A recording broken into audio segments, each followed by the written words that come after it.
Muy buenos días a todas y todos. Es un placer darles la más cordial bienvenida a esta segunda sesión del taller Reformulando el liderazgo del supervisor y director escolar en educación básica. En esta ocasión, el tema central de nuestra sesión es el rol del supervisor escolar en la NEM y programa de mejora continua, buscando proporcionar herramientas y estrategias que fortalezcan el liderazgo educativo en el proceso de mejora continua. Para dar inicio formalmente a este taller, me gustaría ceder la palabra a la doctora Micaela González Pastelín, quien es la responsable del área de desarrollo académico en la Coordinación Académica y de Operación Educativa de CEYEM, quien nos dirigirá unas palabras de bienvenida. Adelante, doctora. Gracias, Shey. Buenos días a todos, buenos días a todas. Bienvenido, maestro José Emilio, a su casa, el Estado de México. Un placer tenerle con nosotros. Primero que nada, permítanme enviarles un cordial saludo del doctor Magdaleno Reyes Ángeles, director general de Servicios Educativos Integrados al Estado de México, y del profesor Eduardo Martínez Castro, coordinador académico y de operación educativa de este organismo. Le damos la más cordial bienvenida al maestro José Emilio Mejía Mateos, que es experto en la materia. Mes con mes trabajamos con él, el Consejo Técnico, y me queda totalmente claro que si alguien nos puede apoyar en esta temática es el maestro. Por eso, bienvenido al Estado de México, bienvenido a Servicios Educativos Integrados al Estado de México. La estrategia está denominada como reformulando el liderazgo del supervisor y del director escolar. Esta estrategia, maestro, proviene de una gama de sesiones estatales donde se reconoció la necesidad de fortalecer ambas figuras educativas, es decir, al supervisor y al director. Esto en virtud de que se reconocen como acciones fundamentales del trabajo de estas figuras la asesoría y el acompañamiento a las y los docentes y a los colectivos escolares. Por ello, se consideró que los profesionales que mayormente abonarían a este propósito serían los titulares de las direcciones generales de la Subsecretaría de Educación Básica. Así como parte de sus equipos, pues fueron estos los responsables de liderar la construcción de un modelo educativo como el que representa la nueva escuela mexicana. En este sentido, maestro, le damos la más cordial bienvenida y agradecemos en todo lo que vale su participación. Enseguida, la maestra Sheila dará a conocer una breve semblanza de su trayectoria y moderará la sesión de preguntas y respuestas. Adelante, Sheila. Muchas gracias, doctora Mica, por sus palabras. Es importante comentar a la audiencia que durante esta sesión tendremos los siguientes momentos. Comenzaremos con la presentación de nuestro ponente y una breve semblanza sobre su trayectoria.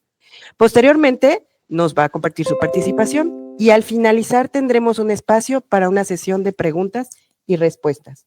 Les recordamos que en nuestro evento, que es totalmente virtual, los invitamos a participar activamente en el chat, en donde podrán enviar sus preguntas. Nuestro equipo académico se encargará de recopilarlas para compartirlas con nuestro ponente. Este es un espacio destinado al intercambio de ideas y conocimientos, por lo que su participación es muy valiosa. Hoy nos acompaña el maestro José Emilio Mejía Mateos, director general de Gestión Escolar y Enfoque Territorial en la Secretaría de Educación Básica en el Gobierno de México, quien será nuestro ponente en esta segunda sesión. Antes de comenzar, les compartimos una breve semblanza sobre su trayectoria. Profesor de Educación Primaria, Educación Secundaria, Historia y Educación Normal. Egresó de la Benemérita Escuela Nacional de Maestros y de la Escuela Normal Superior de México. Ha realizado estudios de posgrado, especialización en formación docente en la educación normal y maestría en competencias para la formación docente. Realizó la estancia académica, gestión y dirección de instituciones formadoras de docentes en la Universidad de Barcelona. Recibió la medalla Maestro Rafael Ramírez y la condecoración Maestro Ignacio Altamirano. Ha ejercido la docencia en educación primaria, secundaria y en la formación de docentes. En la educación normal ha participado en estrategias de desarrollo profesional del personal docente. Y ahora sí, con mucho gusto le cedemos la palabra al maestro José Emilio para que nos guíe en esta sesión. Es un placer tenerlo con nosotros. Bienvenido. Pues muchas gracias, verdaderamente contento de poder compartir a través de esta vía algunas ideas, algunos pensamientos acerca de el tema que se me pidió, que bueno, yo lo puse aquí como el papel del personal de supervisión y dirección en la nueva escuela mexicana y el programa de mejora continua.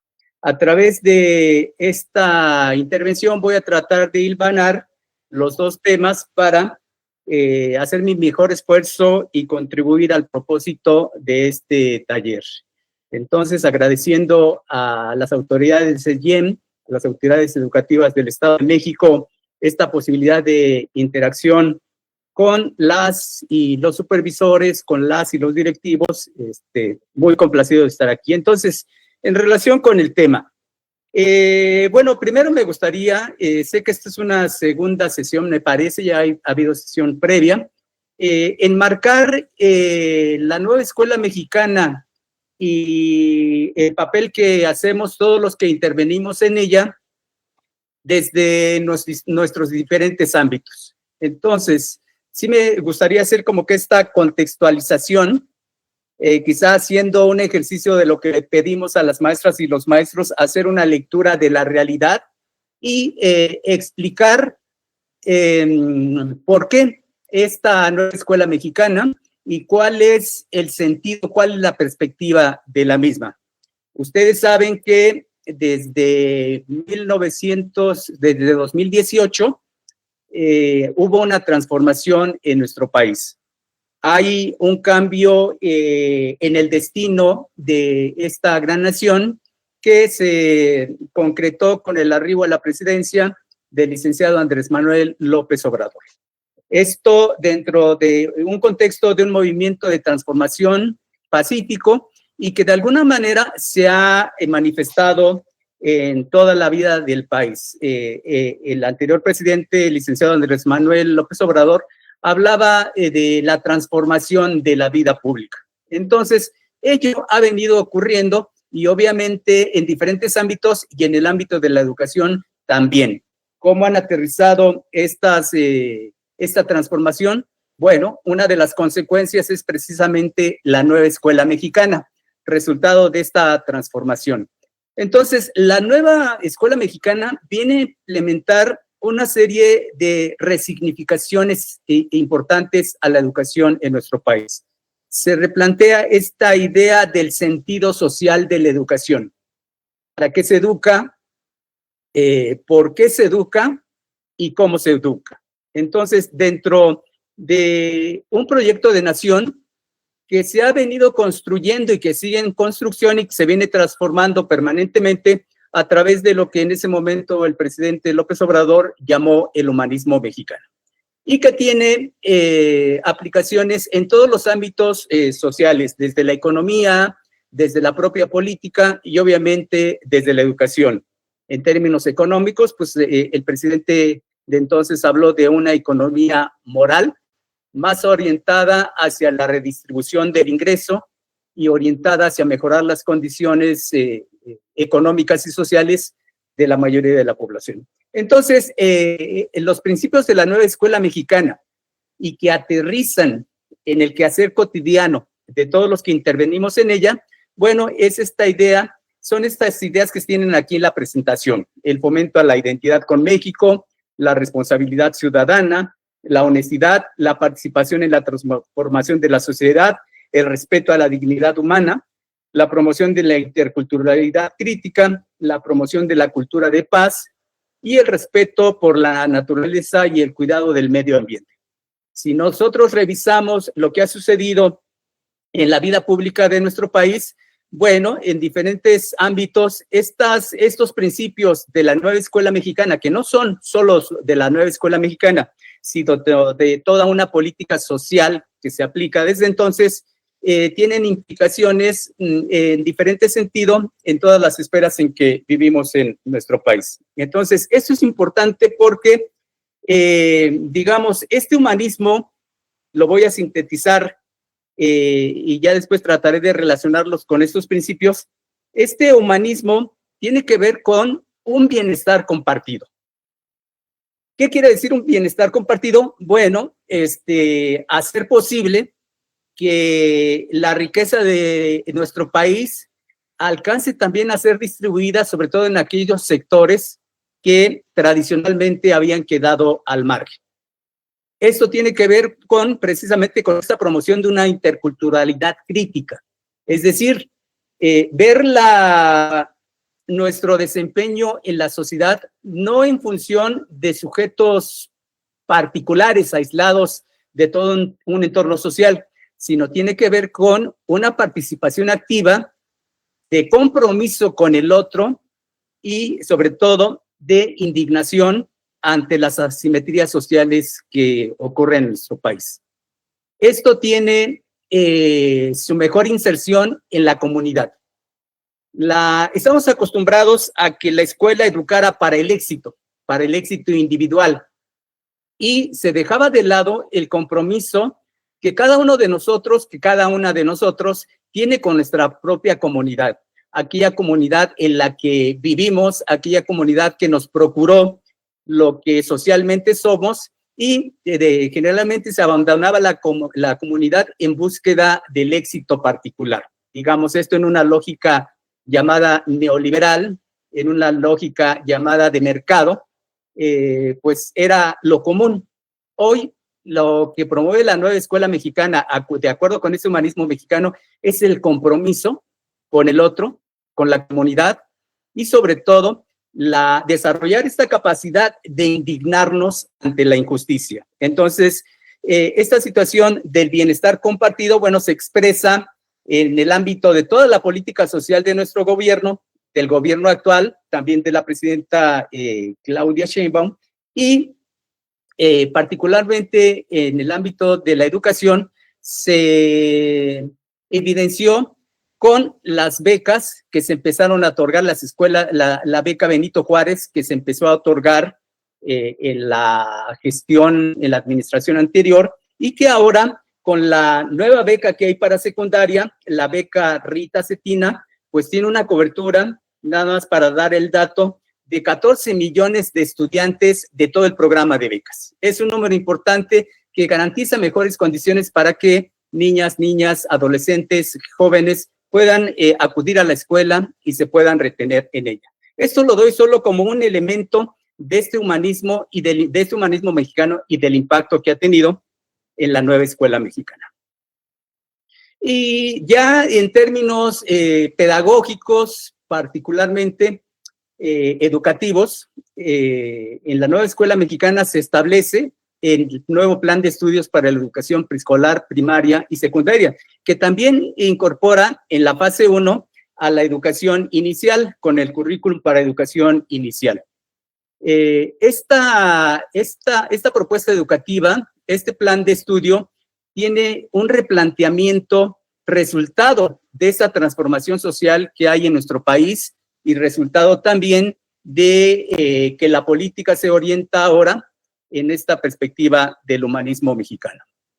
Este plan de estudios 2022 estableció un cambio radical en la forma en que se pensaba el sistema educativo mexicano, por lo cual es un cambio de paradigma. Es un nuevo paradigma al que en la mayoría de los casos no estábamos acostumbrados. Es un cambio de paradigma que se orienta a tratar de disminuir las asimetrías sociales que hace rato mencionaba.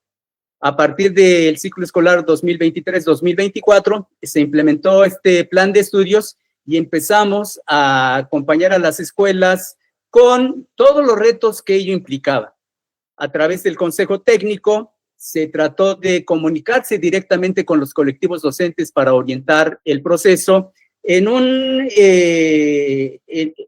cambio educativo que no tiene precedente.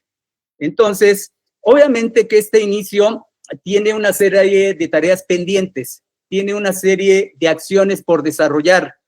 No es un planteamiento curricular que ya está acabado, sino es un proyecto curricular que sigue en marcha y que permanentemente se está transformando y mejorando. Entonces, partimos ya para la acción concreta en las escuelas, en las supervisiones y en las aulas de este cambio de paradigma. Este cambio de paradigma implica que los sujetos que en este cambio participamos pensemos en las concepciones y en las prácticas que habíamos desarrollado desde los propios funcionarios federales, las funcionarias y los funcionarios de cada una de las entidades, los funcionarios educativos, las supervisoras, los supervisores, las jefas de sector, los jefes de sector y las maestras y los maestros.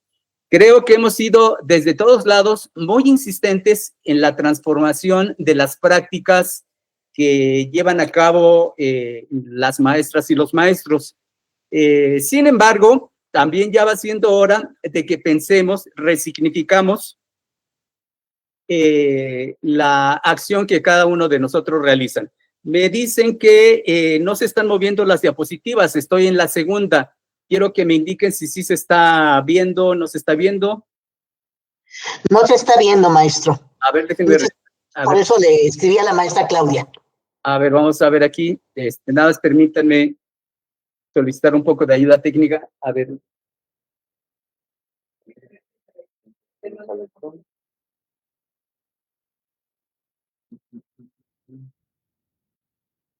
La presentación, perdón, un momento. Otra vez, por favor.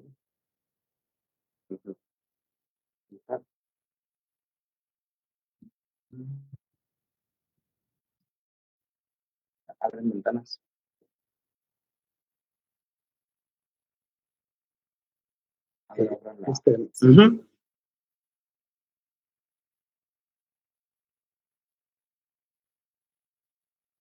Pongo el modo presentación. Aquí. No, ¿dónde está? Aquí. Aquí.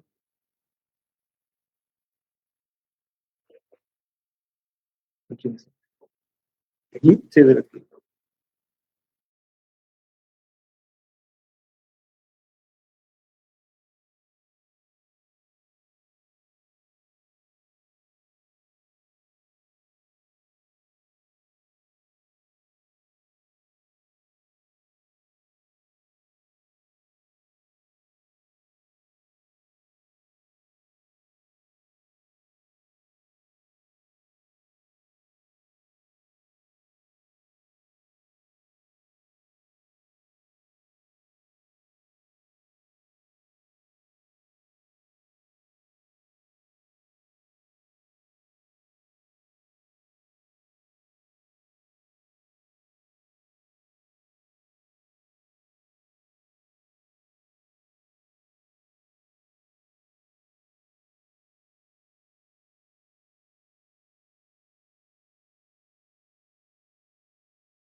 Un momento a todos, ya le comentamos al doctor que su presentación se quedó plasmada, entonces esperemos que pronto se resuelvan los problemas técnicos. Una disculpa a todos.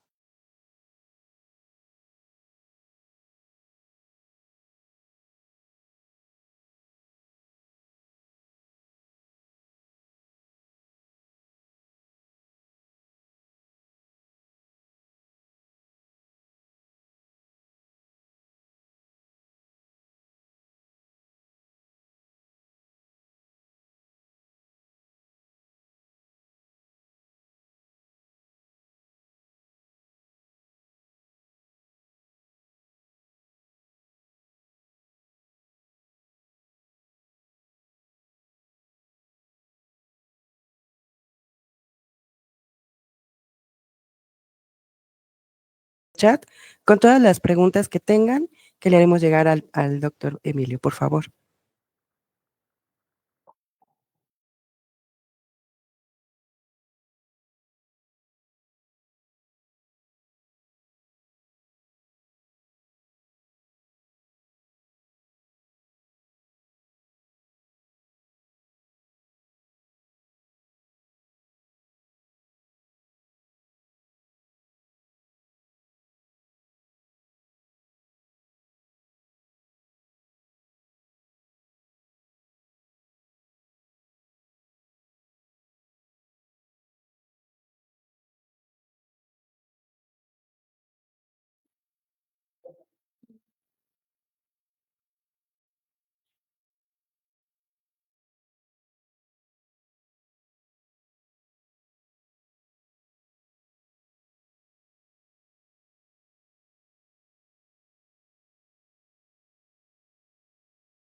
Okay. Agradecemos la paciencia de la audiencia. Ahorita estamos resolviendo los aspectos técnicos para continuar con nuestra ponencia. Ya estoy aquí, ya sí me escuchan. Sí, ya se escucha, maestro, ya se escucha. Perdone, pero es que estoy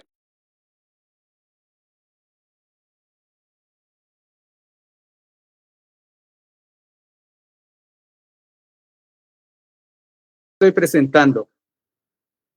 ¿Sí? Efectivamente, está presentando, no se alcanza a ver la presentación, Okay. solo el icono de su nombre.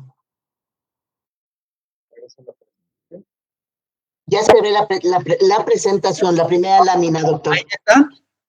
La primera lámina, pero Okay. no está la lámina 2. Ya está la segunda.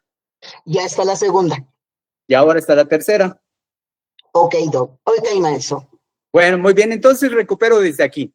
Decía que, bueno, esta nueva escuela mexicana se expresa de manera particular en el plan, bueno, uno de los elementos en los que se expresa es en el plan de estudios para la educación preescolar, primaria y secundaria, que incluye también en la fase 1 a la educación inicial.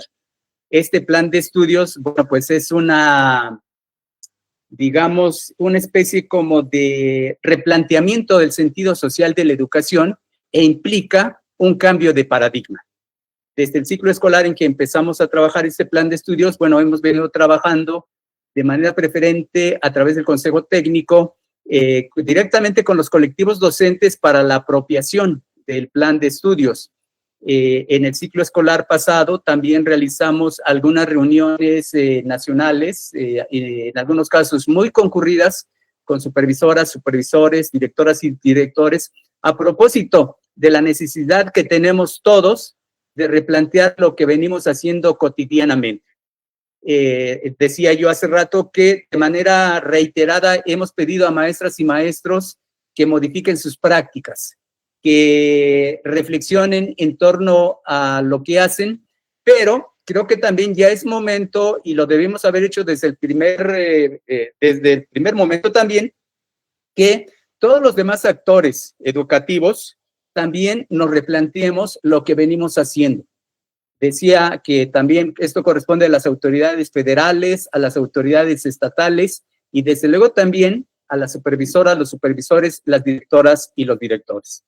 Entonces, bueno, esta idea de compartir los retos y desafíos que implica el instaurar un nuevo paradigma, un nuevo modelo educativo, pues requiere del concurso de todos. Creo que es lo que están esperando nuestras maestras, nuestros maestros, las educadoras, las y los agentes educativos. Entonces, esta es la intención que ahora debe de animar nuestro trabajo. Entonces, es importante este asunto que replanteemos la concepción que tenemos sobre el trabajo que hacemos, pensar por qué hacemos lo que hacemos y cuál es el sentido de lo que hacemos, para qué lo hacemos. Y obviamente que esto tiene repercusión en las prácticas cotidianas que cada uno de nosotros tiene, en el ámbito particular, en el caso de las supervisoras y las supervisoras, las prácticas que tienen al desarrollar esta función de asesoría y acompañamiento a los colectivos docentes. Entonces, es importante. digamos que no se puede establecer una conducta que homogenice la actuación de supervisoras y supervisores, porque las particularidades de los estados y sobre todo las particularidades de las comunidades en las que se encuentran las escuelas, los jardines, los centros de atención infantil, pues hacen que cada uno de esos centros educativos adquiera un rostro propio, que sean muy particulares. Y bueno, pues desde la Secretaría de Educación Pública no podemos apreciar toda esa diversidad, pero sabemos que existe. Pero quienes sí la aprecian son las maestras, son los maestros, son las educadoras, son las y los agentes educativos. Entonces, ahora se invierten los polos. Antes era esta tarea de que, bueno, existía un currículum nacional prescriptivo y se vigilaba que este currículum fuera fluyendo hacia abajo y la supervisión básicamente se orientaba de que este cumplimiento fuera el más homogéneo para este modelo educativo. Hoy tenemos lo que pudiera decir, se trastocaron estos polos, porque ahora también desde el humanismo mexicano, desde la política social, lo que interesa ahora es la gente. Entonces, bueno, debe haber un cambio en la concepción y en las prácticas de las supervisores y las supervisoras. A eso es a lo que estamos convocando. Y desde luego que como autoridades también debemos de resignificar estas prácticas y escuchar las voces desde las maestras, los maestros, desde el personal de supervisión y dirección en términos de nuestras prácticas, qué efectos están provocando en el sistema educativo mexicano. Y entonces aquí tenemos, digamos, un esquema que trata de ubicar en qué contexto desarrollamos la labor todos.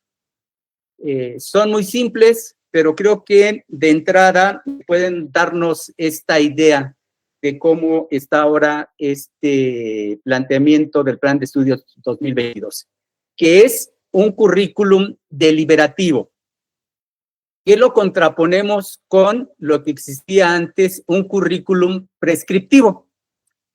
Y a partir de estos elementos de la nueva escuela mexicana que ahora me gustaría recuperar, sobre todo el que tiene que ver con la dignificación, digamos, en el sexenio anterior, el presidente en sus conferencias mañaneras, en todo evento educativo y social que había, planteaba las 4 prioridades que tenía la transformación de la educación y que hablaba del programa La Escuela es Nuestra, hablaba de todo ese planteamiento de la nueva escuela mexicana, hablaba del impulso al programa de becas y hablaba de uno que es muy importante, la revalorización de las maestras y los maestros.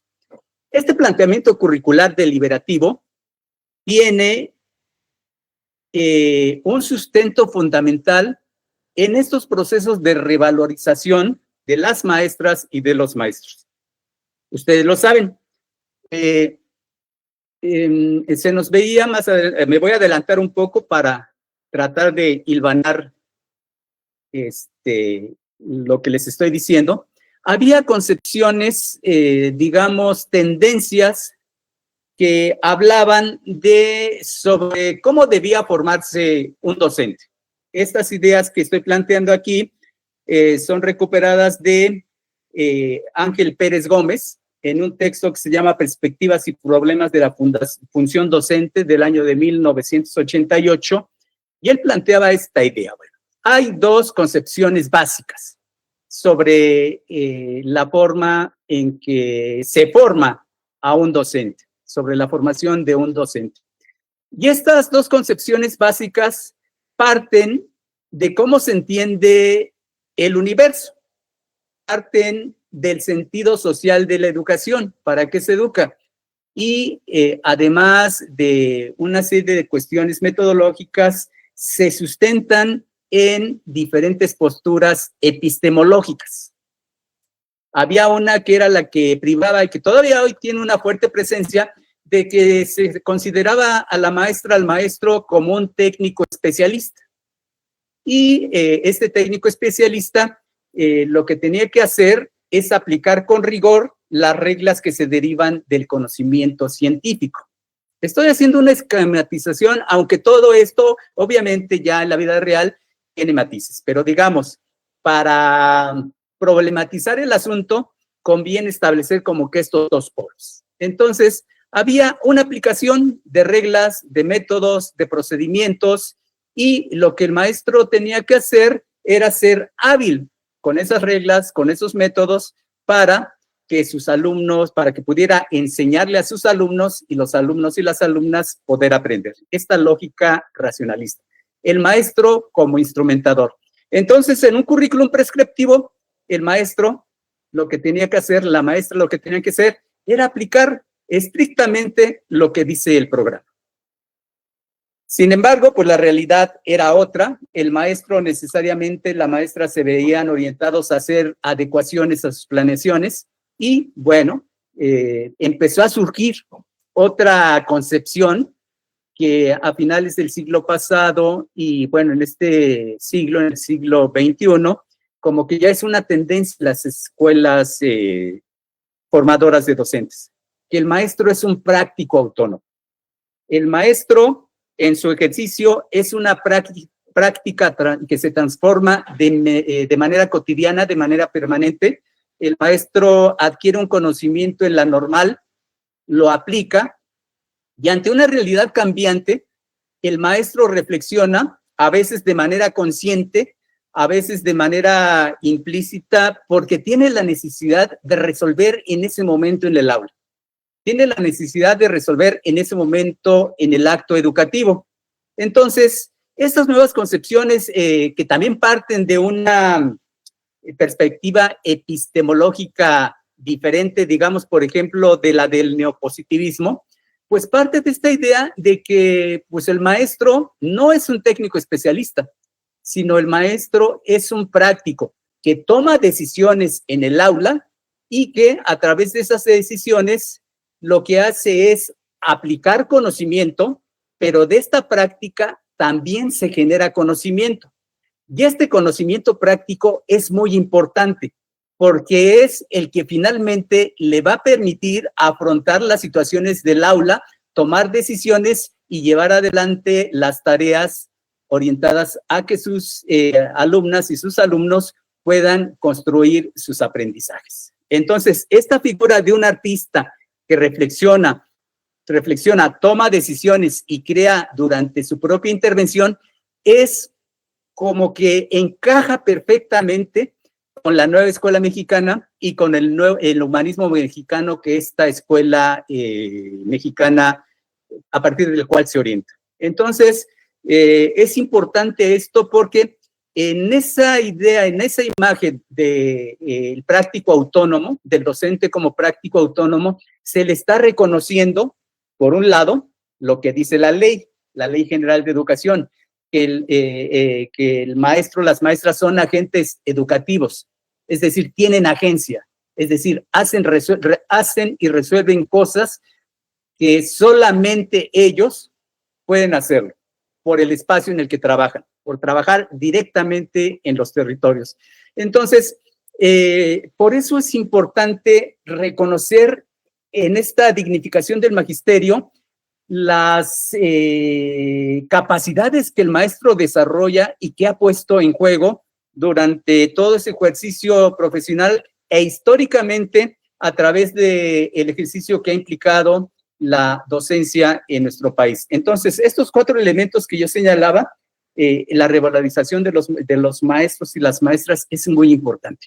Entonces, esta tarea de práctico, de innovaciones, de formas alternativas de educar, en los currículos anteriores era contracorriente. El maestro tenía que luchar, además de las propias reflexiones,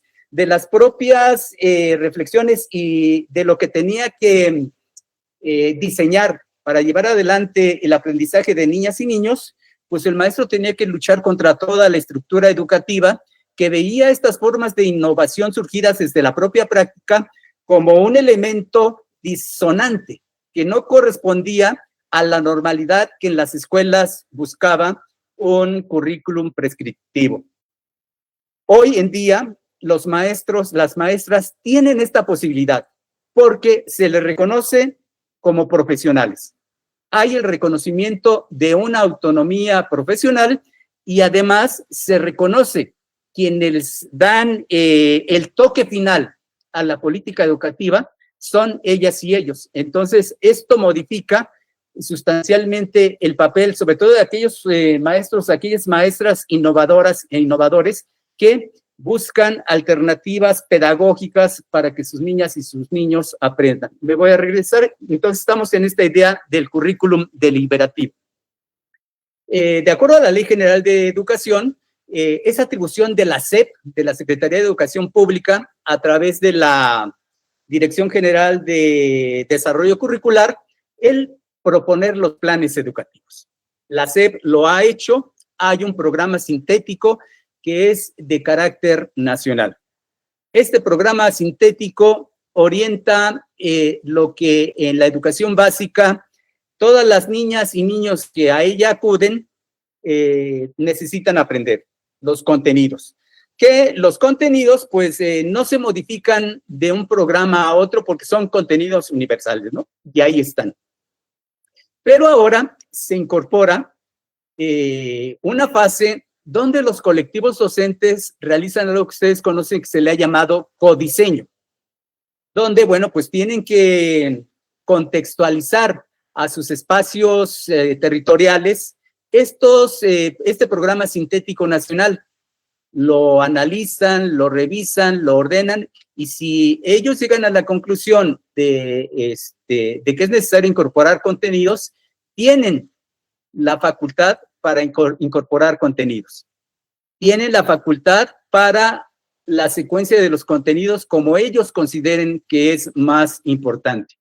En esta idea de que el colectivo docente, finalmente, como una forma para orientar todo el curso, llegan al diseño del programa analítico. Entonces, tenemos aquí dos momentos de concreción del currículum. El programa sintético, que es nacional y que es diseñado por la Secretaría de Educación Pública, y el programa analítico, que es el programa de cada escuela, que lo codiseñan las maestras y los maestros, las y los agentes educativos de la escuela, las educadoras, y esas dos expresiones del currículum son de la misma importancia las dos. Entonces aquí, este currículum deliberativo trae como resultado que el diseño curricular, que es una atribución de la SEP, los programas sintéticos, se incorpora ya el diseño curricular también como un espacio común. Un elemento importante de la nueva escuela mexicana es esta idea de lo común. Y lo común se expresa en términos curriculares que las maestras y los maestros también participan ya en el diseño curricular, en la fase que les corresponde.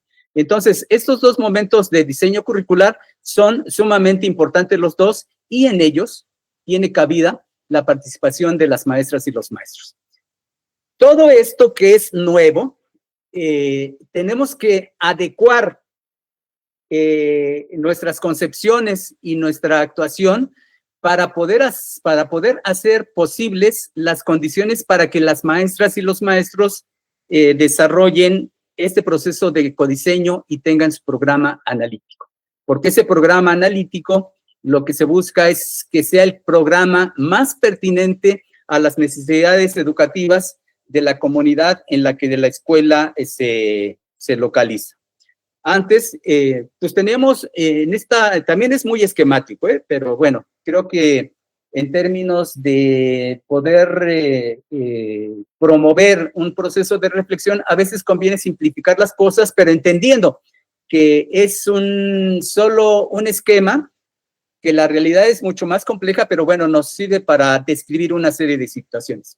¿De dónde venimos? Lo decía hace rato, de la existencia de currículums ya establecidos, currículos prescriptivos, donde existía un plan y programa, y a este plan y programa existía ya una gestión institucional, la cual tenía el propósito, grosso modo, de que maestras y maestros instrumentaran ese currículum que ya estaba establecido. De esta manera, digamos que la acción del personal de supervisión, estando en estos dos ejes, el del plan y programa y la gestión institucional, hacía mucho énfasis en esta gestión institucional para que las maestras y los maestros cumplieran con ese currículum prescrito. Y digamos que sí existían los procesos de asesoría, los procesos de acompañamiento, pero en esta idea de buscar el cumplimiento del currículum que estaba ya prescrito. Hoy me voy a regresar. Esta gestión institucional en la que intervienen, en la que desde luego no han dejado de intervenir supervisoras y supervisores, se tiene que modificar. Si en este esquema es vertical, en este esquema tiene que poner ya el énfasis en lo que sucede en esta parte. Y no solamente supervisoras y supervisores, todos, autoridades, funcionarios, tenemos que poner el énfasis en lo que sucede en esta parte, porque se trata de que las maestras y los maestros dediquen la mayor parte de su tiempo a actividades de enseñanza para el mejor logro de los procesos de aprendizaje. Entonces, esto sí replantea el papel que se hace. Ahora quizá es necesario hacer mucho mayor énfasis en los procesos de asesoría y acompañamiento. Sobre todo porque en un currículum prescriptivo, pues estos procesos ya estaban estandarizados. Estos programas parten de esta realidad de que pues, las cosas se pueden medir, de que el mundo es mesurable, de que todo se tiene que clasificar para que quepa exactamente en un estanco, en un determinado tipo de donde se ubique, pero bueno, la realidad pues no es totalmente mesurable.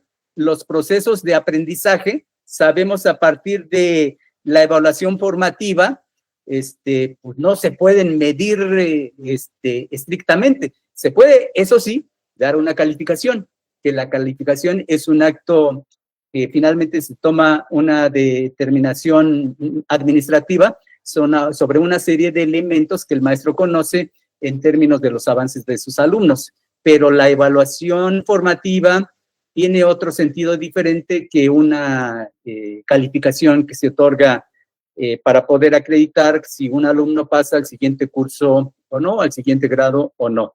Pero entonces, digamos que hoy la realidad y la diversidad de comunidades que tenemos, la diversidad de culturas, implica que pongamos el acento en las posibilidades de los colectivos docentes de diseñar el programa analítico más pertinente para cada una de las comunidades. Esta ya la abordé. Entonces, debe haber necesariamente una transformación administrativa y de gestión que no corresponde exclusivamente a las supervisoras y a los supervisores, sino que, reitero, ahí tenemos responsabilidad las autoridades educativas de los diferentes niveles, del ámbito federal y el ámbito estatal. Entonces, es importante que esas transformaciones posibiliten que las escuelas, lo voy a decir de una manera muy sencilla, y ya lo expresé hace rato, la sencillez no implica que no sea difícil, ¿eh? A ver, se trata de que las maestras y los maestros, la mayor parte de su tiempo, la dediquen a actividades de enseñanza. Esto implica que les quitemos toda la carga innecesaria, la carga administrativa innecesaria, que, bueno, cuando es carga administrativa generalmente, pues es innecesaria. Pensemos en cómo hacer más simple la administración y ello implique que no pese sobre los maestros. O sea, digamos, subir calificaciones es necesario, y para ello el calendario escolar establece días. Respetar estos días es importante porque luego, en aras de una eficiencia a ultranzas, pues sabemos que en algunas entidades, en algunos lugares, se les pide a las maestras y los maestros adelantar el registro de calificaciones y pues digamos que queda en el calendario, aunque los maestros ya lo hicieron, y bueno, para adelantarlo los maestros tienen que hacer ellos ajustes a todas sus planaciones. Entonces, esta transformación administrativa y de gestión lo que busca es eso, que las maestras, los maestros dediquen la mayor parte del tiempo a las actividades de enseñanza y a las actividades relacionadas a la enseñanza, la planeación, el diseño de proyectos, la evaluación y una serie de cuestiones que forman parte de la función de un docente. Entonces, se trata, voy a leer aquí muy textual, se trata de fortalecer la capacidad de las instituciones educativas del Estado para un proyecto educativo en cada escuela. Este proyecto educativo está afincado fundamentalmente en el programa analítico, pero al programa analítico se le pueden sumar una serie de actividades, una serie de estrategias cuando los maestros lo deciden, cuando ellas visualizan que son necesarias, y estas también forman parte de ese programa. Entonces, y en este contexto, el Consejo Técnico es un espacio donde los maestros pueden tomar esas decisiones, pueden hacer esas tareas, y por eso también se trata, más adelante lo vamos a abordar, que los consejos técnicos, en el caso del personal de supervisión, pues una de sus funciones es promover las mejores condiciones para el consejo técnico se lleve a cabo. Entonces, aquí siempre se trata de esta idea de atender a cómo eliminar las asimetrías sociales que hay, y tratando de no de homologar a las comunidades educativas, sino que cada una de ellas pueda hacer las adecuaciones para cumplir con su función educativa. Esta transformación administrativa y de gestión, bueno, pues hay diferentes ámbitos donde se pueden realizar estas adecuaciones administrativas, normativas y de gestión. Algunas necesariamente se tienen que hacer desde la Autoridad Educativa Federal, otras desde la Autoridad Educativa Estatal, otras se pueden hacer desde la acción de las supervisoras y supervisores, y aquí es reiterar esta idea, ¿no? Con el fin de que sus actividades, los maestros, las maestras, dediquen sus actividades, tiempos y espacios para actividades de enseñanza, formación docente, trabajo colegiado, planeación y evaluación. Ese es el gran reto que tenemos todas y todos, y en función de las características de cada uno de nuestros espacios, de cada uno de nuestros territorios, el llamado es hacer estas adecuaciones administrativas, normativas y de gestión. Es importante abrir un debate, ¿no?, sobre lo que es la reducción de la carga administrativa. Creo que hay una demanda fuerte de las maestras y los maestros, pero también de las supervisoras y los supervisores en reducir esta carga administrativa, porque a veces estas peticiones que se hacen, a las cuales no se les ve mucho sentido luego, pues vienen desde más arriba, ¿no? Entonces, todos tenemos que contribuir. Ahí hay algunas ideas que se pueden orientar para la reducción de las cargas administrativas. Adecuar, como ya lo señalé hace rato, la forma de administrar, las formas de gestión, para que los maestros tengan tiempo para dar clase, acercarse a las escuelas para obtener en ella la información que las supervisoras y los supervisores requieren. Esta idea que viene desde el presidente López Obrador y que ahora lo reitera la presidenta Claudia Sheinbaum, esta idea de que menos escritorio y más territorio es importante. O sea, ¿por qué es importante acercarse a las escuelas? En este caso particular, a las escuelas que ustedes están a su cargo. Porque pues solo de esta manera se puede palpar la realidad de esas escuelas. Estas visitas al territorio, a las escuelas, nos ponen en contacto con los maestros, con las maestras, con las y los estudiantes, y esto nos permite entender con un ejercicio de empatía las cosas que están pasando allí y por qué pasan. Entonces, sabemos que hay también supervisoras, supervisores que tienen muchas escuelas a su cargo y que difícilmente esta tarea de visitarlas a todas es muy complicada. O sea, tampoco la idea es que estén diario, pero que sí establezcan un mecanismo de comunicación que les permita tener este acercamiento. Las maestras y los maestros tienen esta necesidad de ser acompañados y creo que es una buena oportunidad en este momento en que estamos consolidando esta implementación del Plan de Estudios 2022, que sientan la presencia de supervisoras y supervisores. Quizá la problemática que hay en las escuelas, digamos, requiere mayores apoyos, pero creo que el acompañamiento, el sentirse que no están solos, es de una gran ayuda. Sabemos que por investigaciones este asunto que en algunos casos se le ha llamado malestar docente y que tiene un nombre en inglés, el burnout, pues está muy presente en los maestros por situaciones de estrés, de diferente tipo. Entonces, nos parece que el establecimiento de este acompañamiento fraterno, cercano, es de gran ayuda para los colectivos docentes. Otra, ya lo señalé, respetar los días destinados al calendario escolar, al registro de calificaciones y simplificar y reducir los reportes estrictamente a lo necesario para no quitarles tanto tiempo a maestras y maestros. Aquí, bueno, de manera particular, en el caso de los consejos técnicos, pues es como una especie de puntuario, ¿no? O sea, ¿cuáles son las funciones que el personal de supervisión debe hacer posibles? Bueno, debe hacer de los consejos técnicos pues un espacio donde aflore la autonomía profesional, donde a través del diálogo, a través de compartir y analizar lo que cotidianamente hacen y a partir de que se cuestionen sobre esto que hacen, los maestros pueden tener aprendizajes y esos aprendizajes son muy importantes porque surgen de la labor cotidiana.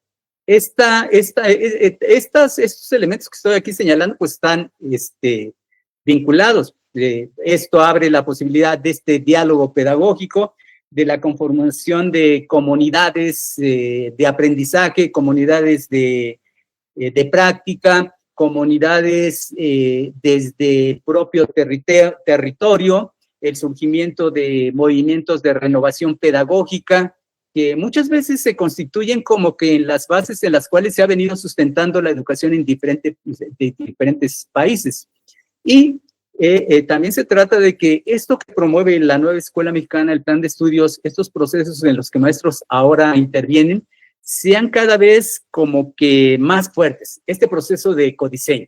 Quizá en el primer momento los maestros, las maestras dijeron, bueno, pues ya está por concluir la administración del presidente López Obrador, seguramente va a haber otro plan de estudios porque cada presidente pone el plan de estudios y no considera el anterior. Bueno, pues ya este plan de estudios que viene de la administración pasada, en esta idea del segundo piso de la cuarta transformación, pues sigue adelante y estos procesos son importantes, sobre todo porque empoderan a los colectivos docentes y los empoderan en lo que los colectivos docentes saben hacer, que son los procesos pedagógicos aterrizados en sus aulas.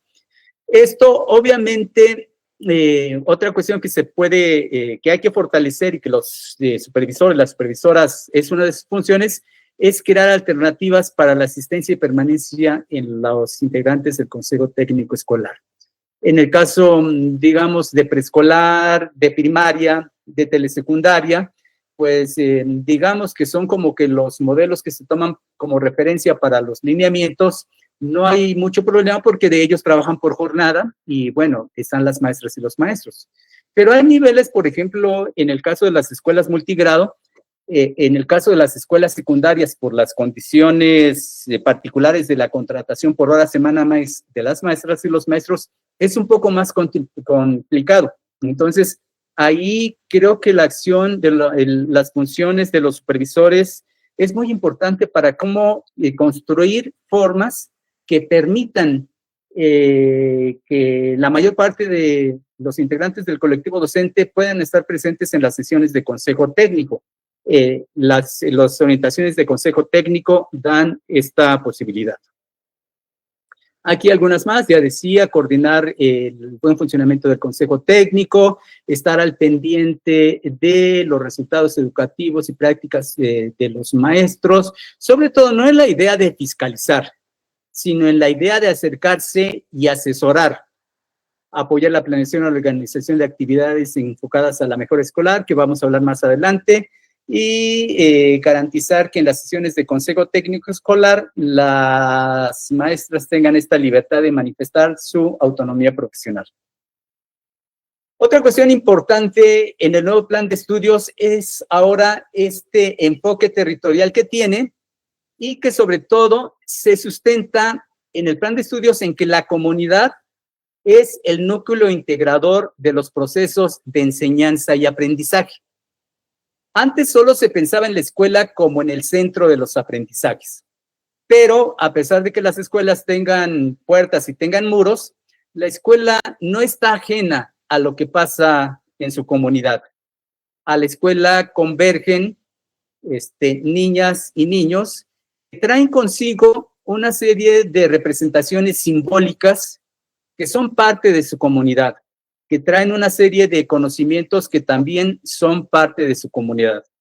Muchos de estos conocimientos, muchas de estas prácticas enriquecen a la escuela, pero hay también muchas otras conocimientos y prácticas que la escuela tiene que replantear en las niñas y en los niños y a través de ellos en la comunidad. Entonces, esta idea de la comunidad como núcleo integrador es importante, sobre todo porque se finca desde la lógica del programa analítico como una expresión concreta de un territorio específico. Entonces, a la hora ya de que los maestros hacen realidad, además de que hacen la lectura de la realidad, ven las formas de convivencia, expresan cómo es el territorio, expresan las características del territorio, las normas que hay, las culturas que se expresan en él. A partir de esto, que es la lectura de la realidad que se hace del entorno de la escuela, los maestros también incorporan las culturas, los saberes de la comunidad en la cual se asienta la escuela. Y aquí la escuela entonces es un centro de aprendizaje comunitario, en el que hay una relación, aquí voy a utilizar un término del pensamiento complejo, de carácter recursivo, es decir, que se implica esta idea de que la consecuencia se vuelve en causa y la causa se vuelve en consecuencia, o sea, se modifican mutuamente. Entonces, la escuela como centro comunitario en el que se construyen y convergen saberes, se intercambian valores, normas, culturas y formas de convivencia en la comunidad y en la nación. Es decir, que la escuela enseña cosas, pero la escuela también aprende cosas.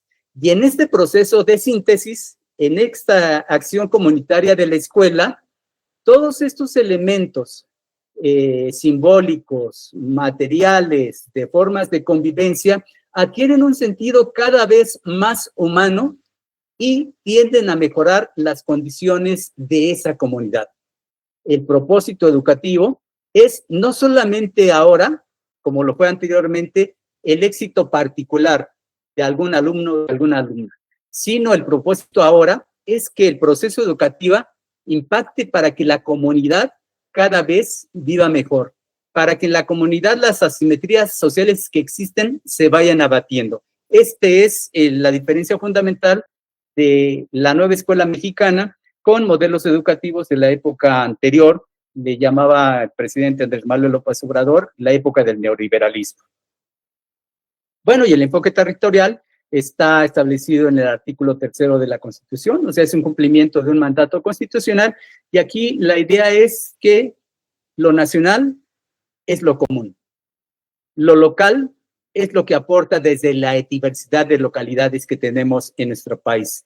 Y estos dos elementos, sin ser uno más importante que el otro, la idea es que se combinen de tal manera para generar un proyecto educativo que ayude precisamente a resolver las necesidades educativas, tanto nacionales como de cada una de las comunidades. Este reposicionamiento de que, bueno, sí, me siento yo muy contento de ser mexicano, muy orgulloso, pero también me siento muy contento del pueblo originario al que pertenezco, porque sé que es un pueblo que tiene reconocimiento, porque sé que es un pueblo que tiene su espacio en este concierto de lo nacional y porque sé que tengo derecho a todo lo que establece la Constitución política, así como lo tienen todos los mexicanos y las mexicanas. Entonces, bueno, en esta idea del acompañamiento, bueno, pues ya he insistido este elemento fundamental que tiene que hacer personal de supervisión, tiene que hacer el acompañamiento y la asesoría. Nada más lo voy a leer para como que ir sintetizando. Se propone reconocer los procesos de acompañamiento como detonantes de una construcción colegiada de experiencias, saberes y conocimientos que abonan a la formación de las maestras y los maestros al tiempo que constituyen el elemento central del proceso de reflexión sobre su práctica. Cuando ustedes dialogan con los colectivos docentes acerca de las experiencias que tienen los maestros y las maestras en su práctica, este acercamiento permite que, además de que ustedes puedan hacerles aportes, puedan asesorarlos, permite también que en ustedes se generen conocimientos. Y entonces, este proceso reflexivo que puede producir un aprendizaje situado, obviamente que también los incorpora a ustedes. Ustedes pueden acceder a esta posibilidad de aprendizaje situado en esta especie de inteligencia compartida, porque bueno, son los colectivos, al dialogar francamente, al compartir pedagógicamente, pues están constituyendo una inteligencia colectiva que puede impactar a todos los sujetos que forman parte de él. Esta posibilidad de acompañar en las escuelas las experiencias les permite también ser integrantes de esa comunidad.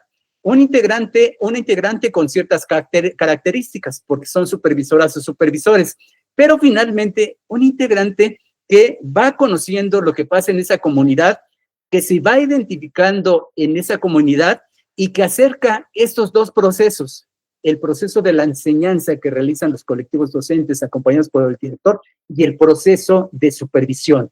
Digamos que la ventaja de acercarse, de acompañar, es que estos dos procesos se acercan y se impactan mutuamente, dando la posibilidad de que ambos puedan mejorar y beneficiando con aprendizajes situados a los que participan en ambos procesos. Por eso es tan importante.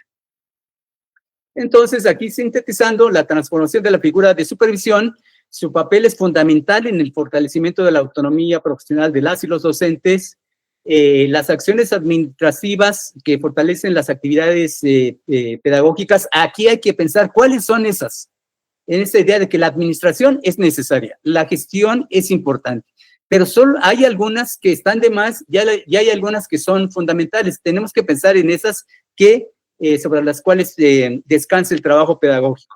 Y el acompañamiento en la aprobación del plan de estudios y programas de estudios 2022, que en ello estamos.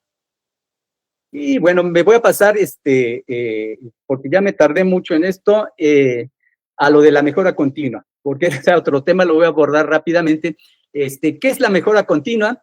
¿Desde dónde la mejora continua? Y hacia dónde la mejora continua. Bueno, la mejora continua, al igual que otros términos, son términos que vienen de otro ámbito.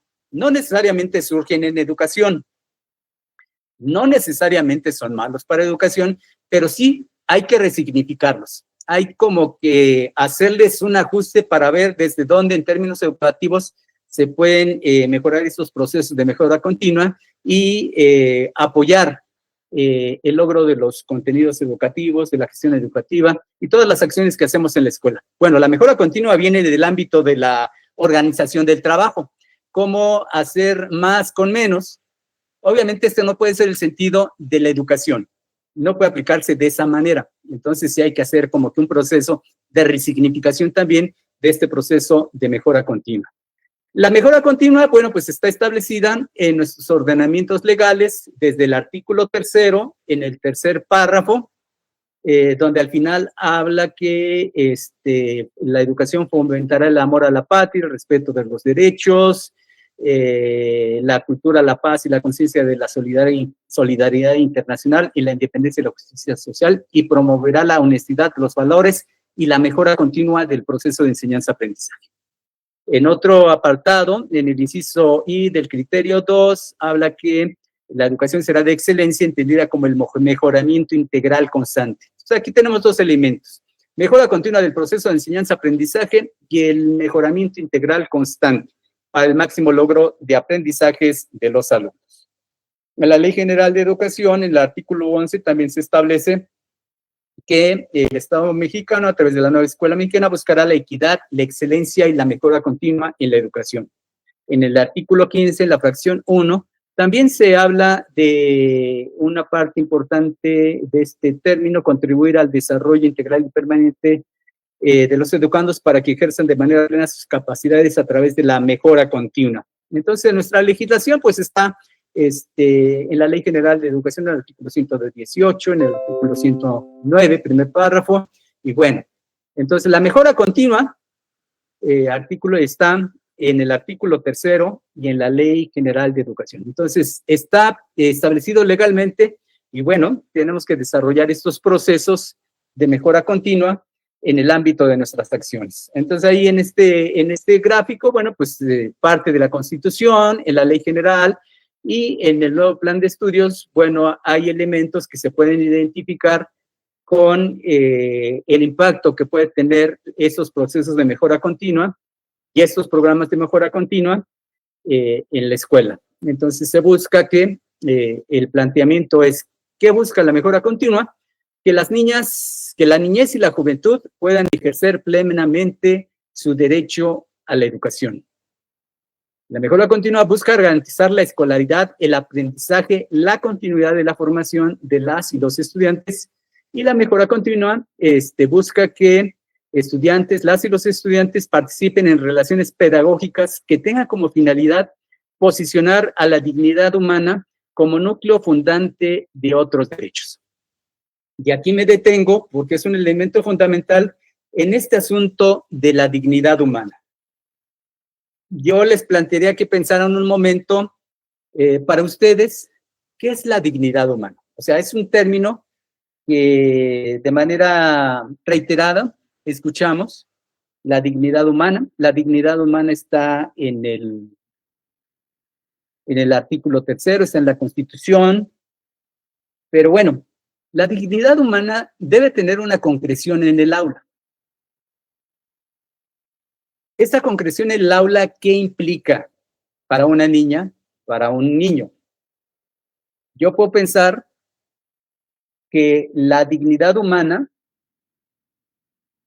pues es que yo cuando esté en un aula o en un espacio, pueda ser reconocido como una persona que tiene derecho a opinar. Pueda ser reconocido como una persona que tiene derecho al respeto. Puede ser reconocido mi dignidad humana como una persona donde yo tengo un espacio y un reconocimiento pleno de todos mis derechos. Puedo pensar que la dignidad humana es que yo me sienta bien en el lugar donde estoy, que sienta que soy apreciado, que sienta que soy querido, que sienta que soy respetado y que estoy seguro. Entonces, esto yo lo ubico ya en nuestras niñas y nuestros niños. Si nosotros queremos que ellos vivan su dignidad humana, bueno, tenemos que hacer que ellos se sientan felices en la escuela, que sientan que son respetados por todos, que sientan que tienen derecho, que sientan que tienen la posibilidad de expresar lo que sienten. que sientan que sus intereses son importantes. Y eso digo, los intereses de los niños, porque en el trabajo por proyectos, bueno, esto a lo mejor ya desarrollarán alguien que venga a platicarles sobre los programas, las planeaciones. En los proyectos, uno de los elementos fundamentales en el trabajo por proyectos es que se toman en cuenta los intereses de niñas y niños. Y esto hace que ellos participen del proyecto. Pero creo que ya me estoy yendo por otros lados. Entonces, estos 3 principios que están aquí son los que deben de señalar hacia dónde va la mejora continua. No en términos de organización, de una organización del trabajo que nos permita hacer más con menos, sino en la idea de mejorar continuamente la educación para que las niñas y los niños puedan ejercer plenamente su derecho a recibir educación y que puedan tener la posibilidad de que en donde estén sientan que vivan plenamente su dignidad humana. Entonces, esta mejora continua abarca diferentes ámbitos de diferente composición. Uno de ellos es la gestión, otro de ellos es el diseño del programa analítico, otro es el que tiene que ver con reducir la carga administrativa y otro tiene que ver con mejorar la práctica docente. El programa de mejora continua se expresa de diferente manera en esos ámbitos.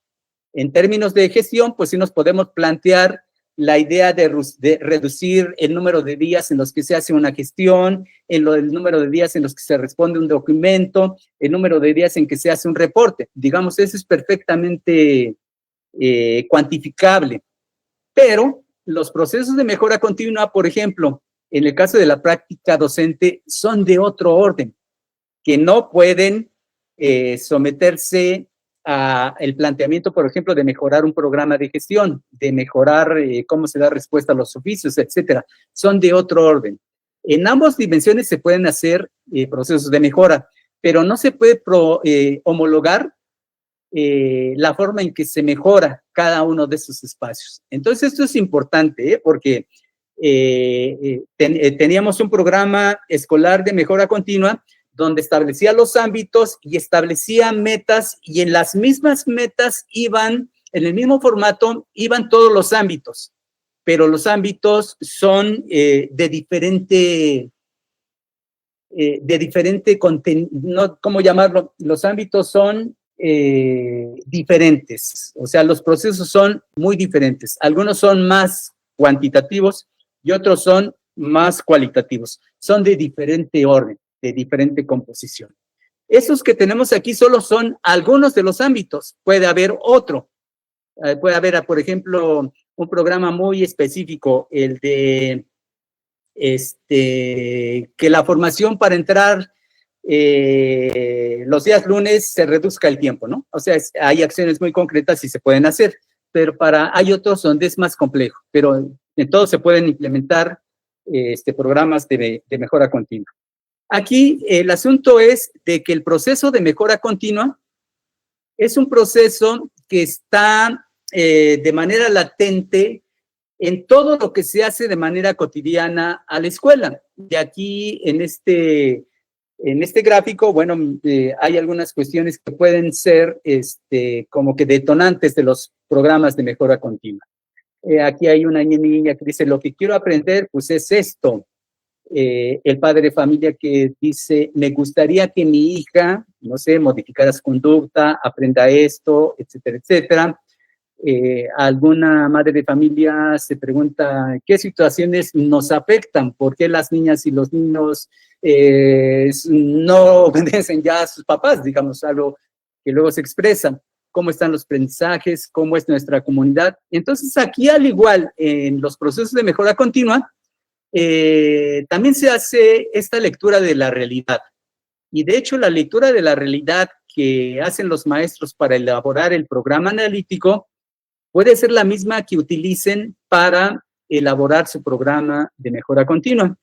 Entonces, aquí en este gráfico señalo, bueno, el proceso de mejora continua puede implicar diferentes dimensiones de diferente orden. Por ejemplo, el proceso de mejora continua pues puede ser aplicado a la planeación didáctica. El proceso de mejora continua puede ser aplicado al diagnóstico, a cómo se diseña el diagnóstico educativo, a cómo se elabora el programa analítico, pero hay otros procesos más de gestión que también pueden ser impactados por un programa de mejora continua. Entonces, aquí hemos señalado dos cuestiones.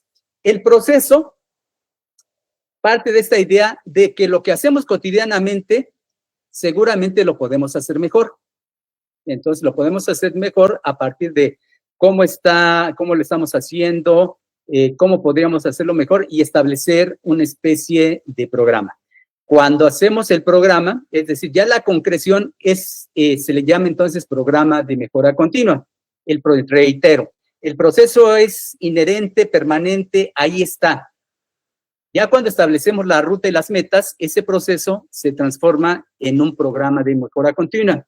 Y tanto el programa analítico como el proceso de mejora continua tienen un mismo propósito: buscar que el desarrollo de los aprendizajes, del pensamiento crítico y fortalecimiento de los lazos entre la comunidad y la escuela sean cada vez mejores. Las acciones que se desarrollan cotidianamente en la escuela son de diferente orden. Tenemos procesos de carácter pedagógico, tenemos procesos de carácter que tienen que ver con la gestión y tenemos procesos que tienen que ver con la interacción social.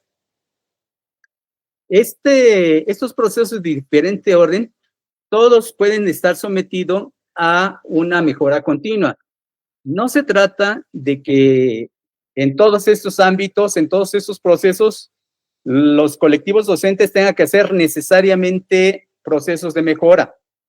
Se trata de que vean cuál tiene mayor impacto, cuál es más prioritario y cuál requiere una atención inmediata para entonces sí implementar un proceso de mejora continua y elaborar su programa de mejora continua. Y esto lo deciden los colectivos. Digamos, no hay una indicación de que tengan que desarrollar todos los ámbitos que establece la ley, porque ya en la realidad, pues varios de ellos se imbrican, están relacionados. Entonces, no tiene caso, así como decimos que ahora la integración curricular es importante porque el conocimiento no se da de manera fraccionada, sino se da integrado, pues también las problemáticas en la escuela tienen esta connotación de que se vertebran, se engarzan. Entonces, lo importante es seleccionar la más prioritaria y a partir de ahí seguramente impactaremos en otras problemáticas. Creo que ya me... Ahora, la mejora continua en procesos pedagógicos. Aquí yo decía hace rato, bueno, los procesos pedagógicos no pueden ser cuantificados, sino que por su propia naturaleza son de una complejidad que hay que abordarlos. Incluso muchos de esos procesos ya tienen implícitos procesos de mejora que no se llaman así de mejora continua, pero que contribuyen a que las prácticas mejoren. Por ejemplo, en el caso de las prácticas pedagógicas, ahí a través de dos dispositivos muy conocidos por las maestras y los maestros y sobre todo por ustedes, la evaluación formativa, el sentido de la evaluación formativa es esta evaluación para mejorar el desempeño tanto de las y los estudiantes como el desempeño del maestro.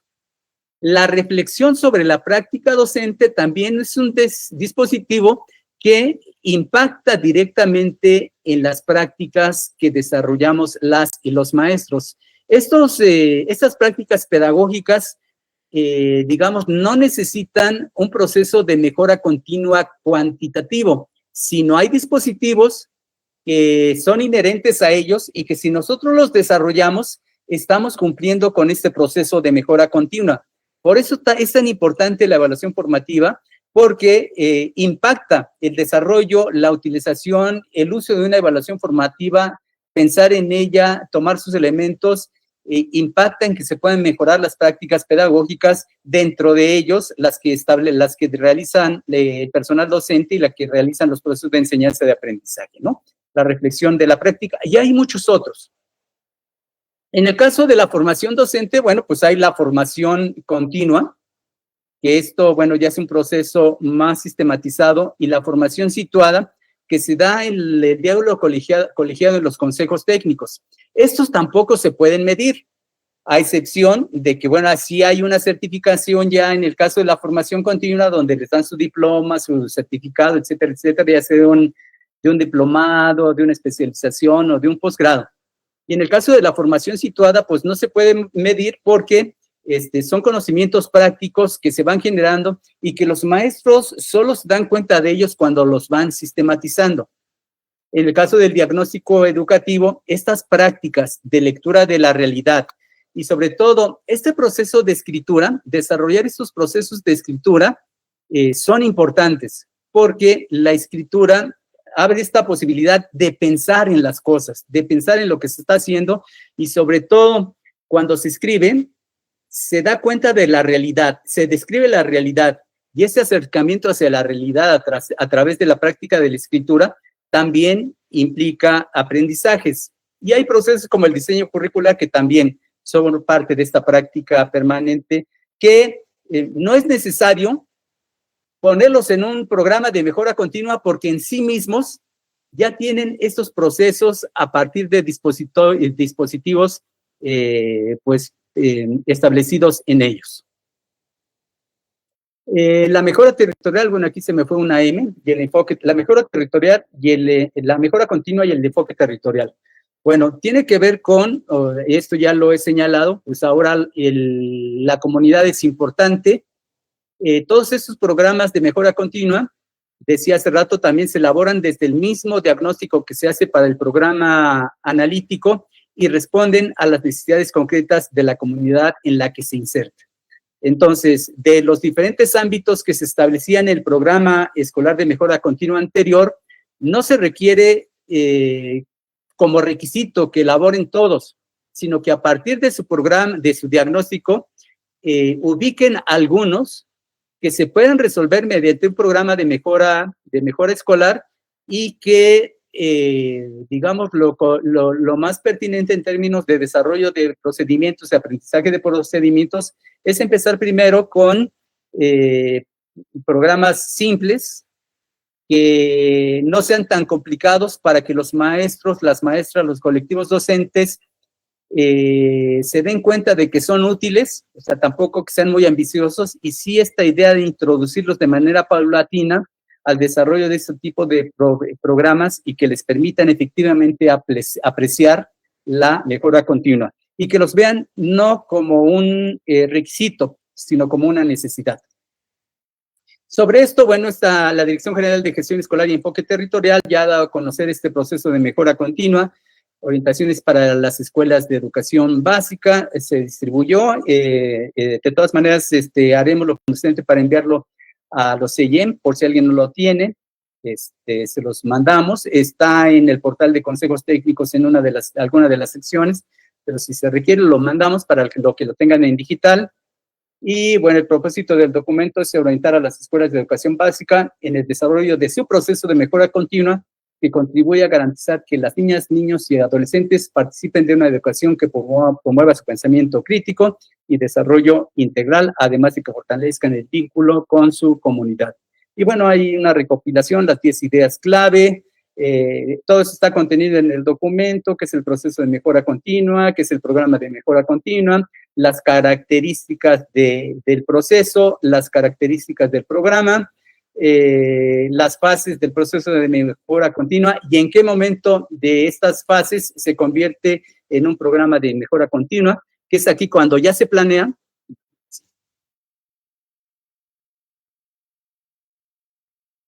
Que es cuando ya se planea y queda por escrito. Entonces, a partir de que ahí establecen metas, propósitos y acciones concretas, ya se convierte en un programa y ya tiene un proceso de implementación, seguimiento y evaluación.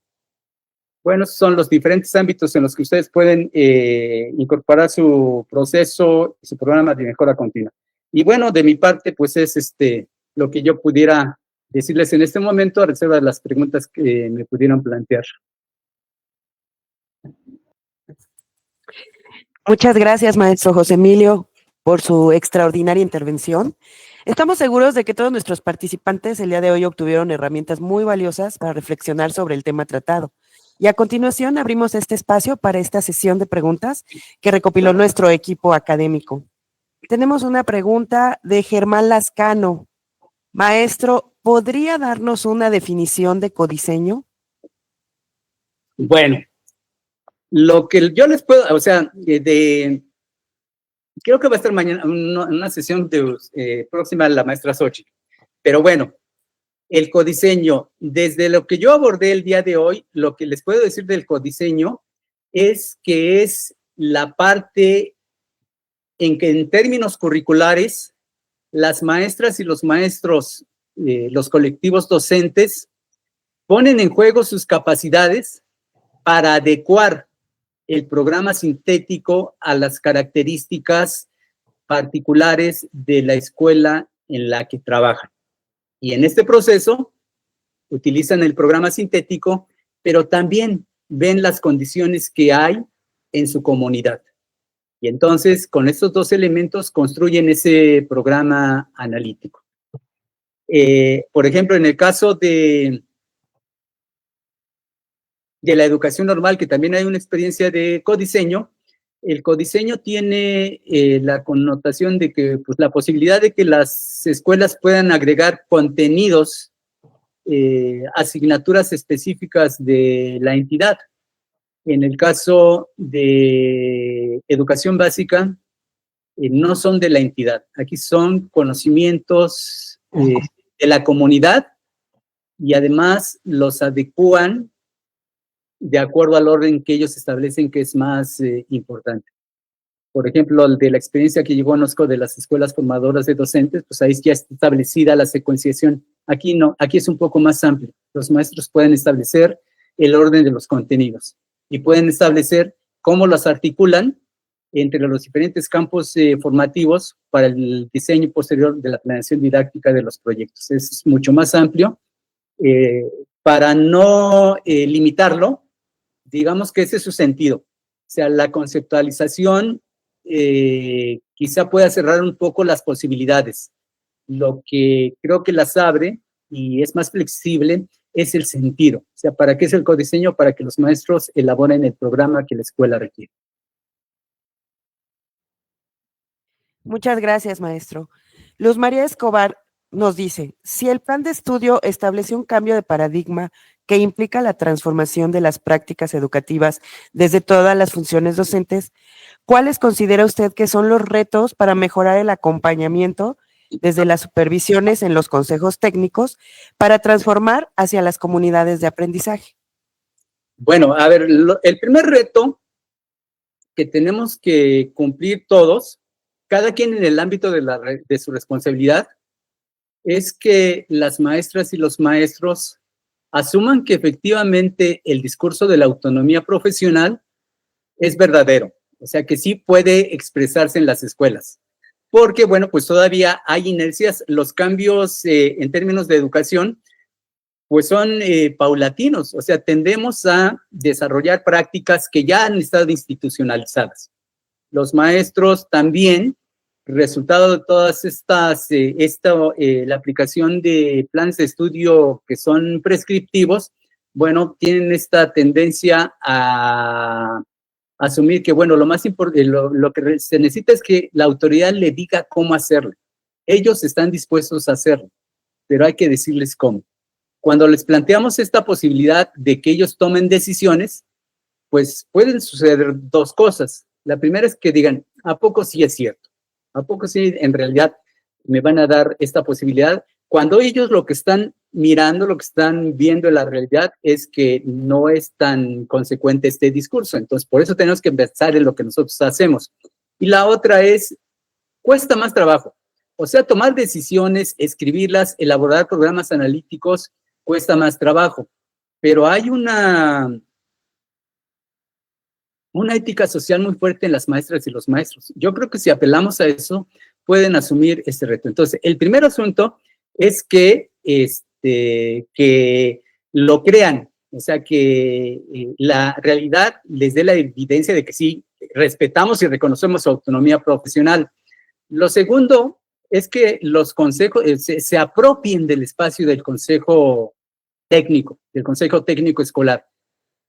Cuando hay participación, digamos, estas comunidades, algunos les llaman comunidades de práctica, otros comunidades de aprendizaje y práctica, pero aquí vamos a decir que lo importante es que estos consejos técnicos se constituyen en comunidades de maestras y maestros, y que les caiga el 20 que cuando los maestros participan con sus experiencias en el consejo técnico, existe la posibilidad de que aprendan de todo este proceso en el cual reflexionan, el cual ven las diferentes posibilidades de resolución y en la toma de acuerdos colectivos. Entonces, si hacemos que los maestros asuman que verdaderamente sientan que efectivamente se les respeta su autonomía profesional y se apropian del espacio de los consejos técnicos y empiezan a participar, esta participación les produce aprendizajes. Se den cuenta o no, les produce aprendizajes porque al momento de enfrentar la problemática cotidiana y resolver, ahí se genera conocimiento. Ese conocimiento es importante y se generan lo que algunos podrían denominar, lo que se puede denominar comunidades de aprendizaje desde la propia práctica cotidiana. Muchas gracias, maestro. Tenemos una última pregunta.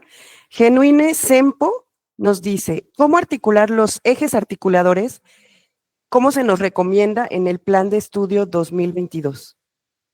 Bueno, tuvimos en una sesión de Consejo Técnico, creo que fue la tercera sesión, desarrollamos este tema de los ejes articuladores. Y a ver, aquí voy a señalar lo siguiente. Los ejes articuladores tienen una doble función.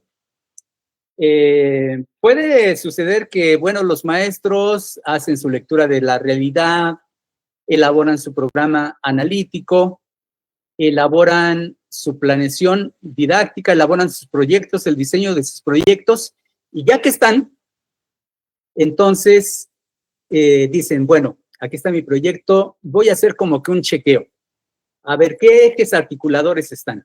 Y bueno, puede caer en la cuenta de que está el eje articulador de interculturalidad crítica, puede checar que está el eje articulador de vida saludable, y puede establecer que hay 2 o 3 ejes. Digamos, esto es importante, pero ahí se está dejando de lado una función fundamental que tienen los ejes articuladores. Los ejes articuladores se pueden utilizar desde la propia lectura de la realidad, y los ejes articuladores orientan esta lectura de la realidad cómo acercarnos a esta realidad en la que viven nuestras comunidades. Voy a poner un ejemplo. En una escuela, pues vemos que hay problemas de sobrepeso. Entonces, pues el colectivo docente puede acordar, bueno, desde el eje de vida saludable, vamos a leer la realidad de esta comunidad. Vamos a acercarnos a nuestra comunidad desde el eje vida saludable, porque son 2 cuestiones que están íntimamente relacionadas. Y entonces, a partir de problematizar desde el eje de vida saludable, empiezan a leer la realidad. Entonces van a decir, bueno, pues nuestros niños tienen sobrepeso. Pues entonces ellos empiezan a indagar con las familias. Bueno, sobrepeso tiene que ver, bueno, con cuestiones de prácticas de alimentación, con cuestiones de cultura física, digamos, de práctica deportiva, de práctica física. Y entonces a partir de ahí, ya de una manera más asertiva, se están acercando a la realidad desde ese eje, y les va a permitir ir obteniendo elementos que son importantes para que entonces, a ver, bueno, a partir de esto que hemos encontrado, vamos a darle una fuerte presencia a los campos formativos que pueden incidir en que cuando menos las niñas y los niños tengan información sobre las implicaciones de las formas en que se están alimentando no solamente las niñas y los niños, sino las propias familias. Y de indagar, por ejemplo, si tienen vidas muy sedentarias, si están viendo nada más la televisión, o si están viendo el internet, o los juegos, o el teléfono celular. Entonces, desde el eje vida saludable, se van acercando a la realidad. Esto les permite, entonces, de entrada, tener elementos, prioridades en la escuela que deben ser incorporadas en el programa analítico, en los procesos de desarrollo y aprendizaje, y en el desarrollo de proyectos o de planeaciones didácticas específicas. Entonces, por eso es fundamental que utilicemos en ese sentido los ejes articuladores. Los ejes articuladores tienen una importancia fundamental para acercarnos a la lectura de la realidad. Creo que nos orientan, nos facilitan el trabajo y sobre todo nos orientan en el sentido de el enfoque que tiene el plan de estudios, en este enfoque humanista. Agradecemos profundamente al maestro José Emilio por su valiosa intervención, muy enriquecedora. A todos nuestros participantes también por su disposición y compromiso. Queremos comentarles que ya tenemos la presentación y a través de la coordinación académica se las vamos a hacer llegar a sus direcciones vía correo. Bueno, ahora cedemos nuevamente la palabra a la doctora Mica, quien nos va a brindar un mensaje de cierre y agradecimiento. Adelante, doctora. Maestro, siempre ha sido un placer escucharle, siempre, y lo declaro públicamente, he aprendido mucho de usted. En todas las sesiones del Consejo Técnico me va aclarando una gama de situaciones y entiendo que esto mismo sucede con el auditorio. Es por eso para nosotros tan relevante que fueran ustedes los directores quienes les hablaran a los supervisores, a las supervisoras, a las directoras y a los directores en torno a los temas de manejo que ustedes lideran, que ustedes trabajan, que ustedes han difundido, ¿no? En este sentido, de verdad, recibo un cordial agradecimiento a habernos abierto el espacio de su agenda y poder participar con el organismo Servicios Educativos Integrados al Estado de México en su charla. Quiero comentarle, maestro, que en afán de que esto se propague y llegue a quien tenga que llegar, también hemos compartido la liga con colegas del subsistema estatal. Seguramente a lo mejor no se han conectado todos, pero sí una amplia gama, pues hemos hecho una invitación abierta con el único objetivo de que se entienda, se vea, se lea, se dialogue, y se generen dudas, porque aún la duda es provocadora del aprendizaje, ¿no? Entonces, en ese sentido, nuestro profundo agradecimiento de parte del director general de CEGEM, del maestro Eduardo, coordinador académico y de operación educativa de CEGEM, y le comento que el área que finalmente gestionó y trabaja todo esto es el área de desarrollo académico que pertenece a la coordinación, que finalmente estamos íntimamente ligados a toda una estructura educativa del organismo. Y tiene que ver, como se lo dije, con esa idea de pensar cómo fortalecer la figura de estos liderazgos que tienen que ver con la supervisora, el supervisor, la directora, el director, porque al final de cuentas esto les ha llegado a partir de que se insertan al Consejo Técnico, pero como tal, pues, salvo la charla que también nos había dado, no habíamos tenido el espacio propicio para ellos. Por ello, nuestro profundo agradecimiento, doblemente, porque ya nos mandó la presentación, la estaremos enviando a las direcciones, y también gentilmente le estaremos pidiendo que si encontramos otras preguntas en el chat que resulten relevantes, podamos enviárselas a su correo para que nos pueda dar respuesta y pueda apoyar lo más posible estas prácticas que, nos gusten o no, se dan a partir de la supervisora, el supervisor, la directora y el director, y tienen que ser coadyuvantes en relaciones horizontales con los colectivos escolares. Y para que puedan liderar, pues hay que conocer, ¿no? Entonces, por eso la invitación hacia su persona. Muchísimas gracias, de verdad, a usted y a todo su equipo. Me consta que son todos unos profesionales. Muchas gracias. Yo encantado, contento y agradecido de estar en esta posibilidad de exponer estas ideas.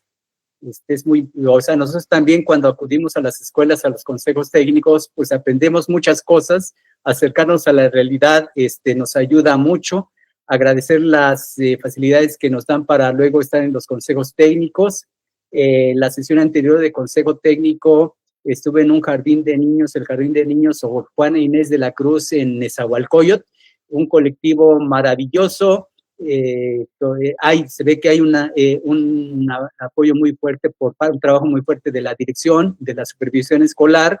Entonces, bueno, cuando vamos a estos consejos y vemos este tipo de acciones, pues nos da más ánimos para seguir adelante con ese trabajo, y cuando se requiera que yo participe en algo, no importa que sean grandes eventos o en una escuela solita, el compromiso es que abro espacio en mi agenda y lo acordamos para estar con ustedes, porque a nosotros también nos enriquece, nos alimenta y nos da más insumos para seguir con esta tarea. Muchas gracias a todas y a todos. Gracias a Muchas ustedes, gracias. maestro.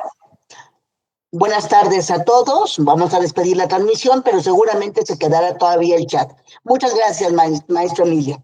Sí, nos estaremos viendo ya para la quinta sesión de Consejo Técnico. Muchas gracias, doctora Mica, maestro José Emilio, por sus palabras. Con esto llegamos al final de nuestra segunda sesión del taller Reformulando el liderazgo del supervisor y director escolar en educación básica. Agradecemos su participación activa y su atención. Les recordamos que la tercera sesión será el próximo miércoles en punto de las 11 horas con el tema Programa Sintético y Programa Analítico. Les agradecemos su presencia a todos el día de hoy. Nos vemos en la siguiente sesión y que tengan un excelente día. Buenas tardes.